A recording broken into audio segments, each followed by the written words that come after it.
why are things not changing in your life, or why are things stuck in your life, or how do you change things that are happening that you don't want happening in your life? If these are the questions that you are sort of trying to answer for yourself, then this video is for you. Hi, my name is Shubhali. If you're new to this channel, this is a new series, inner work guidance, that I've started. This is the second video of the series, and the idea here is for us to explore a little bit about why do things happen a certain way in our lives, right? I want to start with this. You may or may not have heard about. You may or may not have heard of this. This phrase that says, "What has to happen will happen." Now, one could look at this phrase and say, "Oh, that's pretty fatalistic." It almost sounds like, "Oh, there is no free will, so then I can change nothing, and so then if I can change nothing, then why at all do anything? If what has to happen will happen, then why should I do anything? Things will happen as they will happen," right? However, there is more nuance to this phrase that says, what has to happen will happen. What it is really talking about is, in one way of looking at it is, what it's actually talking about is karma. And karma is not this good, bad karma that you have, don't have. Karma is simply action, result. Action, result. Action, result. Except it's not action, result, action, result. It is action, result. This result is now a new action for the next result. Then this result, another action for the next result. And the chain continues. Action, result, action, result, action, result, and or cause, effect. This effect becomes the cause for the next effect. Next effect becomes the cause for the next effect, and this cycle or this chain continues. Cause, effect, cause, effect, cause, effect. Let's say I'm thirsty. I want water, I'm thirsty, and so I can choose in this moment to get up, walk to my kitchen, go get myself a glass of water, drink the water, and I quench my thirst. I was thirsty. The action I did was to get up, get water. The result was my thirst was quenched, right? An action and an immediate result. So when I'm able to see the action and the result so close to each other, I don't question it. Because I'm like, okay, I did something and something happened. Yeah. However, in reality, in this life, so many of our actions we are not even aware of. Every single thought, every single intention that you have, whether or not you're conscious about it. So there are conscious thoughts and conscious intentions we have. And there are innumerable unconscious, subconscious thoughts and intentions that we have, which is why this whole space of spirituality is about understanding your mind, is about quietening, so that you can see what's happening in this mind, so that the subconscious and the unconscious becomes conscious, so that you're able to understand and see what all actions you're doing without you even knowing the actions that you're doing. Okay, so let's come back to whatever has to happen will happen. Now, what does that mean? It means there are certain actions that you have done that you may or may not be aware of. And now you don't have to believe in life after life for this. Just within this lifetime itself, right?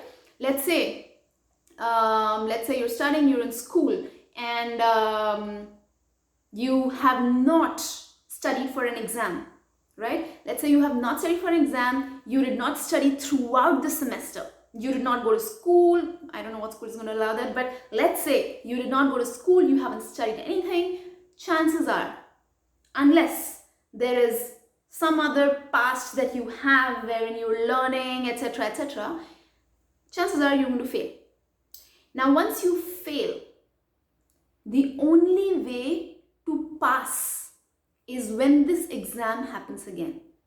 And chances are that once this exam has happened, you failed, you'll have to wait for a time duration for this exam to happen again.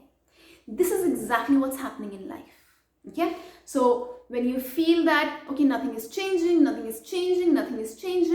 chances are that either you have still not prepared for the exam and so which basically means you haven't changed any causes, or it means that the exam hasn't yet come, and so you cannot appear for the exam if the exam hasn't come, and if the exam hasn't come you can't pass, because if the exam hasn't come you can't give the exam, and or you can't take the exam, and if you don't take the exam you can't pass, fail, whatever, right?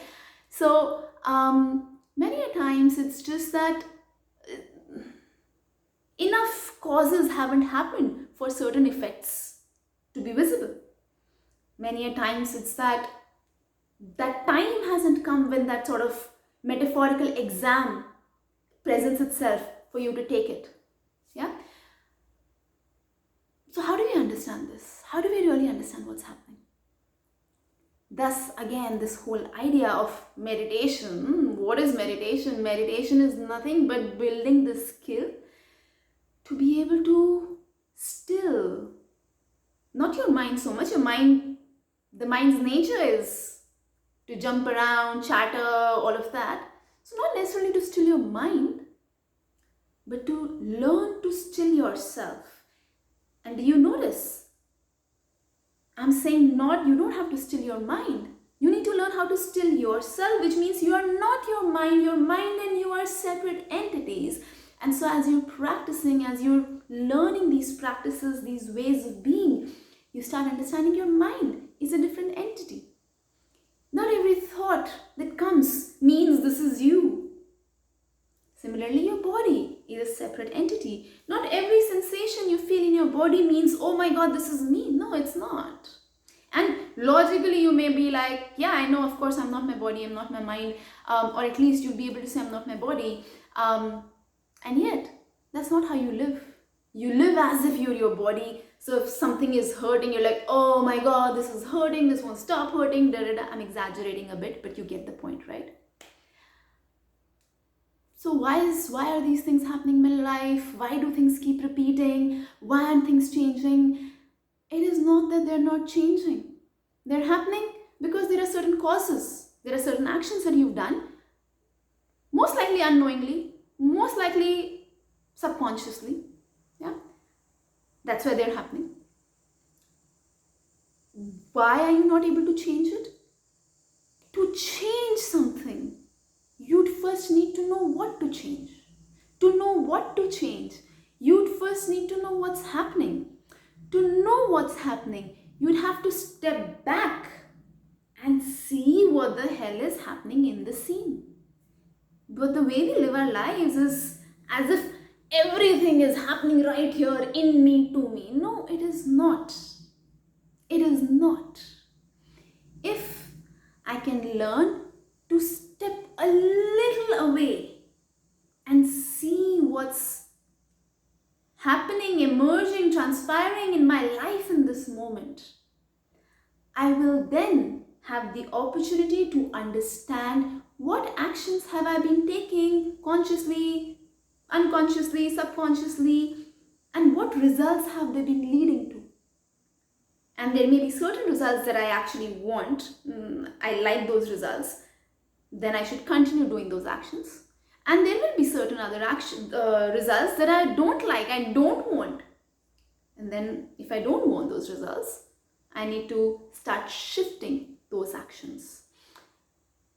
Learning to pause, the skill to be able to see what really is happening here in my life, then learning how to shift what I don't want happening. I can't shift the results, I can only shift the actions. So see what results I don't want, figure out the actions that are leading to those results, change those actions. Yeah, so the skill to be able to change the actions that I don't want the results of. And then the third, being able to practice Therav is the word in Hindi, right? Therav is this grounded stillness. It's not just still. It's this, there's no other way to explain the word Therav in English. It's just this sense of grounded stability. I'm not just stable, I'm not just still, I'm deeply grounded and rooted, which means I'm connected deeper within, which means it is not stillness of rigid stillness, it is supple stillness. Yeah, so building that herav, to be able to, in other words, one might say have patience, one might say have grace, hold compassion, patience, etc. All of that for me comes in this herav, this grounded stability, this deep rooted grounded stability that I can sit on, and from there I can see things as they're happening. I can make informed, conscious, informed, conscious choices, hopefully are wise choices. Yeah. And so from there I can make those wise choices. As I make those wise choices, as I stay in my herav, in my grounded stability, life starts shifting. Life starts shifting. And now, this isn't a magic solution. It's not a magic pill that, oh, overnight everything's gonna change. No. It'll take a while for you to start understanding how this is all playing out. Yeah? You understand what's happening, what's playing out. You see, okay, what am I liking? What am I not liking? How do I want this to really be? And then you experiment with your own life based on what is it that I want. Okay, if I want this, let me try. I'd been trying all of these things here. This is not working. Okay, I want to maybe let go of this. I want to try now this new way. I start trying this new way and I see it creates a certain result. Do I like this result? If I like it, I continue doing it. If I don't like it, I might want to tweak this action. Yeah. So some amount of iterations, reiterations, some amount of experimentation coming from a space of grounded stability, herav, that allows me to be able to be curious and open and expansive to life itself. All right. If you want to watch more such content, like the video, subscribe to the channel, put in the comments below how this video landed with you. If there are any questions that you have that you might want my support on, that I can share my 2 cents on, let me know in the comments below. If you're somebody who is already into your inner work or somebody who wants to start your inner work, my signature program at a very, very affordable, I think it's an affordable price. Let me know if it's otherwise. Price below, Rooted in Chaos. Join the program and yeah, I'll continue seeing you week on week here. Bye.